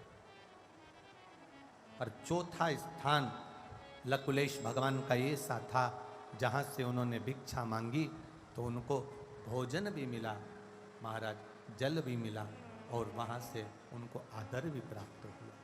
शिव महापुराण की कथा कहती है, बचपन खेल में खोया, जवानी नींद भर सोया, बुढ़ापा देख कर रोया, सिराने मोत। शिव महापुराण की कथा कहती है, अपने कर्म को करते करते, ये नहीं कि बचपन में कर लिया, जवानी में कर्म कर लिया, अधेड़ी में कर्म कर लिया। शिव महापुराण की कथा यहां तक वर्णन करती है, कितना भी बुढ़ापा आ जाए, कितनी अवस्था ढल जाए, उसके बाद भी यहाँ शिव पुराण की कथा कहती है कि बूढ़ी से बूढ़ी माता को भी अपना रसोई घर नहीं छोड़ना चाहिए, और बूढ़े से बूढ़े व्यक्ति को भी अपनी दुकान नहीं छोड़ना चाहिए। कर्म करते रहोगे तो ये शरीर भी चलता रहेगा, कर्म करते रहोगे तो लोग आदर देते रहेंगे, कर्म करते रहोगे तो लोग सम्मान देते रहेंगे, कर्म करते रहोगे, मेहनत करते रहोगे तो दुनिया की दृष्टि में तुम्हारा आदर बना रहेगा। जो व्यक्ति अपने कर्म से मुख मोड़कर घर पर जाकर आराम से बैठ जाता है, वो बहू और बेटों की निगाह में भी खटक जाता है। इसलिए कर्म की प्रधानता को मूल कहा गया।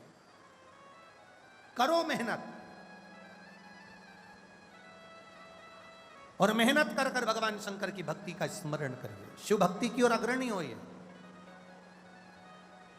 शंकर भगवान की अविरल भक्ति की ओर जागृत होइए।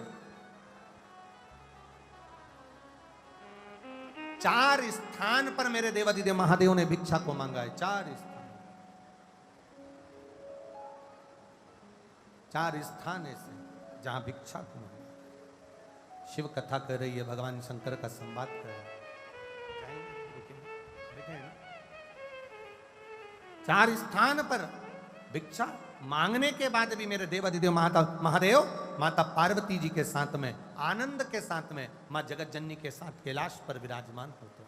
4 मत बुरे कर्म कर बंदे, वरना पछताएगा, भगवान की आंखों से तू बच नहीं पाएगा, बच नहीं पाएगा। अरे ओ अज्ञानी मत कर कर नादानी, तेरे कर्म का फल भी तू ही पाएगा, जैसा किया किया तूने तेरे आगे आएगा। मत बुरे कर्म कर बंदे, वरना पछताएगा, भगवान की आंखों से तू बच नहीं पाएगा, तू बच नहीं पाएगा। शिव कथा कर रही, भगवान शंकर का संवाद कर रहा, शिव महापुराण की कथा कर रही। प्रत्येक अवस्था में, चाहे बचपन हो, जवानी हो, अधेड़ी हो, बुढ़ापा हो, प्रत्येक अवस्था में अपने जीवन को सार्थक बनाने का प्रयास करें। एक जरा सा अभिमान, इंद्रदेव सिंहासन पर बैठे थे और इंद्रदेव सिंहासन पर बैठे, और सिंहासन पर बैठे हुए इंद्र के सामने गुरु बृहस्पति का आगमन हो गया। और बृहस्पति महाराज का जब आगमन हुआ तब इंद्र ने उनका सम्मान नहीं करा, आदर नहीं करा। देवताओं के गुरु निकल कर जा रहे हैं, और देवताओं के गुरु अगर निकल कर जा रहे हैं और उनका आदर नहीं हो, श्रेष्ठता नहीं, सम्मान नहीं किया इंद्र ने। अपने सिंहासन से, राजसी सिंहासन से, राजसी ठाट से इंद्र उठकर खड़े नहीं हुए, गुरु बाबा चले गए। अब बृहस्पति बाबा जाने के बाद में इंद्र को लगा कि अब मेरे से अपमान तो हो गया, तो अब करे तो करे क्या। तो विचार करा, अगर एक बृहस्पति बाबा चले गए तो मैं दूसरा देवगुरु बना लूंगा, और उन्होंने विश्वरूपा जी को गुरु बनाया। और विश्वरूपा जी को गुरु बनाया तो उनके 3 मुख थे। एक मुख से भोजन ग्रहण करना, दूसरे मुख से भोजन का भाग एकत्रित कर अपने में रखना, और तीसरे से भोजन के भाग को असुरों को प्रदान करना, राक्षसों को।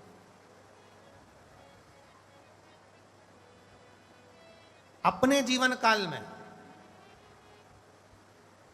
अपने जीवन समय में एक बात का स्मरण हमेशा रखें, जब बाबा की कृपा हो, तुम्हारे घर में राजसी ठाठ हो, तुम्हारी सत्ता हो, तुम्हारा वैभव हो, तुम्हारा पद हो, तुम्हारी प्रतिष्ठा हो, और तुम्हारा वैभव जब संपूर्ण जगत में हो, तो शिव महापुराण की कथा कहती है उस वैभव का एक उपयोग जरूर करना कि बन सके तो अपने क्षेत्र में, अपने नगर में, अपने शहर में, अपनी पद की प्रतिष्ठा के अनुसार धार्मिक आयोजन या कोई अच्छे भगवान के भक्त के भाव से, भगवान की शरणागति के भाव से धर्म की ध्वजा को आगे ले जाने के कार्य अपने शरीर के द्वारा करते रहना। ये हमारी कथा कह रही है, शिव पुराण कह रही है। इंद्र जैसी गलती ना हो जाए।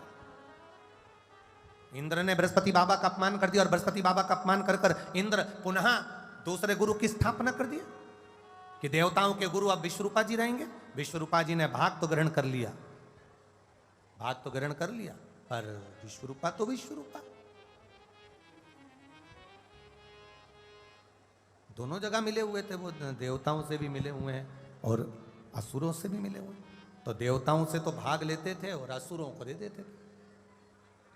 ऐसा कहीं कहीं का होता है बहुत। फिर वही वाली बात आ गई, मनुष्य और मौसम, इन दोनों की राशि एक ही है, ये कभी भी बदल जाते हैं। इसलिए बहुत ध्यान रखना है महाराज, मनुष्य और मौसम इन दोनों की राशि एक ही है, कभी भी बदल जाते हैं। थोड़ी देर में धूप है, थोड़ी देर में पानी है, थोड़ी देर में ठंडी है, थोड़ी देर में गर्म है। उसी तरह मनुष्य भी तुरंत बदल जाता है, तुरंत। कब बदल जाए कोई भरोसा नहीं, सावधान रहिए। इंद्र ने प्रजापति विश्वरूप जी को बना दिया। अब बन तो गए, करे क्या। इंद्र को मालूम पड़ा कि ये यहाँ से भाग लेकर असुरों को दे रहा है, राक्षसों को दे रहा है। जानकर तुरंत क्रोध में आ गए इंद्रदेव, और इंद्रदेव ने विश्वरूपा जी का सिर काट दिया। सिर कटा, ब्राह्मण हत्या माथे चढ़ गई। जब ब्राह्मण हत्या माथे चढ़ी, ब्राह्मण हत्या माथे चढ़ गई, और ब्राह्मण हत्या जब माथे चढ़ी तो इंद्र भागे। इंद्र भागे, भागते भागते इंद्र कहां जाएं। ब्राह्मण हत्या तो पीछा ना छोड़ रही। जैसे ब्राह्मण हत्या पीछा न छोड़ती है, शिव महापुराण की कथा कहती है हमारे किए गए कर्म भी हमारा पीछा नहीं छोड़। कल कथा में कहा था, कपड़े बदलना सरल है, कहीं पर भी बदल सकते हो, पर कर्म बदलना कठिन है। केवल एक महादेव ही है जो बदल सकता है, बाकी का कोई नहीं। कपड़े बदलना सरल है, पर कर्म बदलना कठिन बहुत। ब्राह्मण हत्या पीछे पड़ गई, कहां जाए। कमल की डंडी के अंदर छुप गए। कमल की डंडी के अंदर इंद्र छुपे। देव ऋषि नारद जी का आगमन हुआ। नारद जी ने पूछ लिया, क्या बात है, क्यों छुपे बैठे हो। कहा, ब्राह्मण हत्या माथे पड़ गई है, तो मैं कहां जाऊं, कहां जाऊं मैं, बताओ कहां जाऊं। कहा, ब्राह्मण हत्या माथे पड़ी है, हाँ, बांट दो इसको, ब्राह्मण हत्या को बांट दो। कहां बांटा? सबसे पहले ब्राह्मण हत्या को देने के लिए पृथ्वी पर पहुंचे। पृथ्वी से कहा, पृथ्वी आप हमसे ब्राह्मण हत्या का अंश लो। पृथ्वी ने ब्राह्मण हत्या का अंश लिया। पृथ्वी का जो बंजर भाग है वो ब्राह्मण हत्या का अंश है। पृथ्वी के ऊपर जो वृक्ष लगता है, वृक्ष में जो गोंद लगती है वो ब्राह्मण हत्या का अंश है। इसलिए हमारे सनातन धर्म में भगवान का जब जन्मोत्सव मनाया जाता है, राम जन्मोत्सव मनाओ, कृष्ण जन्मोत्सव मनाओ, भगवान की जन्माष्टमी का त्योहार मनाया जाता है, तो भगवान के जन्मोत्सव में जो प्रसाद बनता है उस प्रसाद में गोंद नहीं डाला जाता। अगर कोई स्त्री का जापा हुआ है, कोई नारी का जापा हुआ है, किसी के यहां गर्भ था, बच्चा हुआ है, तो गोंद के लड्डू बनाकर खूब खिला, मना नहीं। पर भगवान के प्रसाद में गोंद कभी नहीं डलता, क्योंकि उसमें ब्राह्मण हत्या का दोष होता है। दूसरा स्थान दिया अग्निदेव, आप हमसे ब्राह्मण हत्या का अंश ले लो। अग्नि ने ब्राह्मण हत्या का अंश लिया, तो अग्नि की लो में जो नीले कलर की लो होती है वो ब्राह्मण हत्या का अंश होती है। नीली लपट ब्राह्मण हत्या का अंश है। अग्नि का जो पीला भाग रहता है वो देव भाग रहता है, पर अग्नि में जब नीली लपट आ जाती है तो उसमें ब्राह्मण हत्या का अंश लग जाता है। शिव महापुराण की कथा कहती है, जब यज्ञ करता ब्राह्मण विद्वज्जन भूदेव जब यज्ञ कराते हैं, यज्ञ कराते समय अग्नि की आंच को, अग्नि को ज्यादा ऊंचा नहीं जाने देते हैं। पास में एक शरबत बनाकर रखते हैं, थोड़ा सा दूध दही रखते हैं, जैसे ही आंच ऊपर होती है वो गिलास में भरकर, लोटे में भरकर अग्नि में डाल देते हैं, आंच को ठंडा कर देते हैं। क्यों?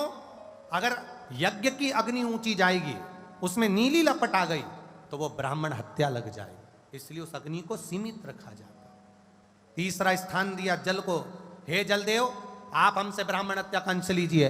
जलदेव ने ब्राह्मण हत्या का अंश लिया, तो जल के ऊपर जो फेन रहता है, जल के ऊपर जो बुलबुला रहता है, जल के ऊपर जो फेन होता है वो ब्राह्मण हत्या का अंश होता है। इसलिए हमारे सनातन धर्म में जब मेहमान भोजन करने बैठते हैं, संत भोजन करने बैठते हैं, गुरुजन भोजन करने बैठते हैं, ब्राह्मण जन भोजन करने बैठते हैं, घर का कोई बुजुर्ग जब भोजन करने बैठता है तो भोजन की थाली बाद में आती है, पानी का गिलास पहले आता है। पानी का गिलास इसलिए पहले आता है कि पानी के गिलास में अगर कोई बुलबुला है, कोई फेन है, तो जब तक भोजन की थाली आए तो पानी में से वो फेन, वो बुलबुला समाप्त हो जाए। अगर पानी में फेन होगा और वो पानी किसी ने पिया तो उसको ब्राह्मण हत्या का अंश लग जाएगा। इसलिए तीसरा स्थान जल को दिया। चौथा स्थान स्त्री को दिया। नारी तुम हमसे ब्राह्मण हत्या का अंश लो। नारी ने ब्राह्मण हत्या का अंश लिया तो नारी का रजस्वला धर्म, नारी का रजो धर्म धारण करना, 7 दिन तक नारी पूजन स्थान पर ना जाना, भगवान का भजन ना करना, कहीं भोजन को हाथ ना लगाना, स्पर्श ना करना, ये रजो धर्म नारी को दिया। 4 स्थान पर ब्राह्मण हत्या को बांटा गया। तब जाकर इंद्र उस कमल की डंडी से बाहर निकले। कमल की डंडी से बाहर निकले तो उसी समय पर विश्वरूपा जी के पिता तुष्टा ऋषि ने वृत्रासुर को उत्पन्न कर लिया। वृत्रासुर को उत्पन्न करा और वृत्रासुर को भेजा युद्ध के लिए। इंद्र बार बार हार गए। दधीचि ऋषि की अस्थियों से युद्ध लड़ा गया और दधीचि ऋषि की अस्थियों से युद्ध लड़ा, उसमें फिर विजयता प्राप्त। बहुत ध्यान दीजिए,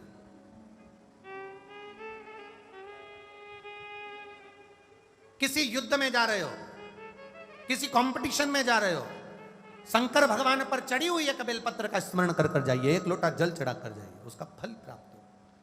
शिव कथा कह रही है आगे 12 ज्योतिर्लिंग का स्मरण कराया है, भावों के साथ में सुंदर प्रसंग का स्मरण कराया। प्रथम सोमनाथ जी का वर्णन करा। तुमरुका जी ने चंचुला देवी के सामने, चंद्र को काया रोग हुआ, उस रोग से भगवान ने मुक्त किया। फिर अगला वर्णन करा है श्री मल्लिकार्जुन का। भगवान कार्तिकेय रुष्ट होकर गए, तब भगवान ने जाकर उनको मनाया, मल्लिकार्जुन के रूप में विराजमान हुए। अगला वर्णन आया है श्री महाकालेश्वर, दूषण नाम के राक्षस का संहार भगवान शिव ने किया। अगला वर्णन आया है श्री ओमकारेश्वर, विंध्य नामक पर्वत ने तप कर कर भगवान शिव को प्राप्त किया। फिर अगला वर्णन आया है श्री केदारेश्वर, भगवान नर नारायण के लिए केदार में जाकर प्रकट हुए। फिर अगला वर्णन भीमाशंकर का आया, कुंभकर्ण की धर्मपत्नी करकटी का पुत्र भीम, जिसका संहार शिव जी ने करा, तो शिव जी का नाम भीमा शंकर हुआ। अगला वर्णन आया है काशी विश्वनाथ। मनु शत्रुपा ने तप कर कर भगवान शंकर को प्राप्त किया। फिर अगला वर्णन आया है त्र्यंबकेश्वर का। गौतम बाबा पर गौ हत्या का दोष लगा, ब्रह्मा विष्णु महेश ने आकर दर्शन दिया तो गौ हत्या के दोष से मुक्त किया। अगला वर्णन आया है श्री वैद्यनाथ। रावण भगवान शंकर के शिवलिंग को लेकर जा रहा था, बीच में लघु शंका लगने पर संध्या करने के लिए रखा, बाबा वैद्यनाथ जी के रूप में विराजमान हो। अगला वर्णन आया है नागेश्वर।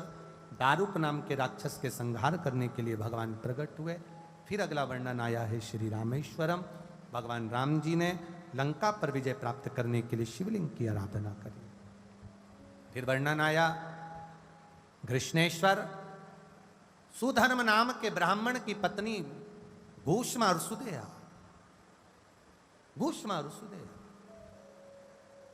जिस घोषमा रुसुदेहा, घोषमा ने अपने बेटे को सुदेहा को दे दिया था अपने पति के कहने पर, और सुदेहा को दिया। सुदेहा ने उस बेटे का विवाह कर दिया। बहू आई तो मालूम पड़ा कि मेरी असली सास तो घोषमा है। उसने पूछना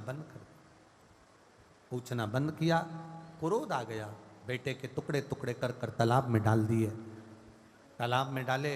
घोषमा का नियम था, शंकर भगवान के शिवलिंग की पूजन कर कर विसर्जन करने जाती थी, विसर्जन करने। आज बेटे को पाया, मन में सोचा कि मेरे बेटे को देखे बहुत दिन हो गए, आराधना करी भोलेनाथ से। बेटा मरा हुआ वापिस तैरते हुआ आया, भगवान शिव कृष्णेश्वर के रूप में विराजमान हुए। तुमरुका जी कहते हैं चंचुला देवी, ये 12 ज्योतिर्लिंग का चरित्र जो श्रवण करता है वो अपने जीवन में सुख का अनुभव करता है। चंचुला के पति प्रेत योनि से मुक्त हुए, देव योनि को प्राप्त हुए। आगे वर्णन आया, भगवान देवाधिदेव महादेव ने अपने मस्तक की बेलपत्र उतारकर शिव पोथी को समर्पित करी। भगवान शिव जी ने कहा, सुनो तुमरुका जी, कलिकाल में जहां शिव महापुराण की कथा होगी उस स्थान पर शिव कहते हैं मैं स्वयं विराजमान होऊंगा, और जहां मैं विराजमान होऊंगा वहां 33 कोटि देवी देवता भी विराजमान होंगे। ये शिव महापुराण संपूर्ण विश्व का कल्याण करने वाली, संपूर्ण जगत का उद्धार करने वाली। आज